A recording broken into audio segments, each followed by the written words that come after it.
परत 7 डिसेंबरपासून मात्र 20 डिसेंबरपर्यंत चांगली अशी थंडी वाढतच जाणार आहे, म्हणून हा अंदाज लक्षात द्यायचा.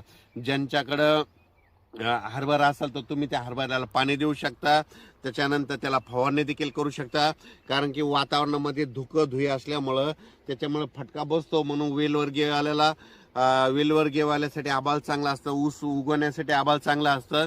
पण जे फुलाव पीक आलेले त्यांना मात्र त्या धुईचा थोडा फटका बसतो, म्हणून तुम्ही एक बुरशीनाशकाची फवारणी केली तर काही हरकत नाही.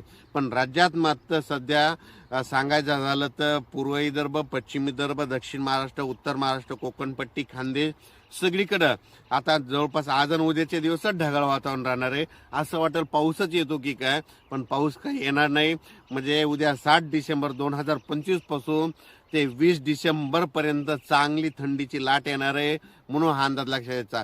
परत राज्यात पाऊस काही येणार नाही, ह्या डिसेंबरमध्ये देखील पाऊस येणार नाही, म्हणून हा अंदाज सर्व शेतकऱ्यांनी लक्षात घ्यायचा.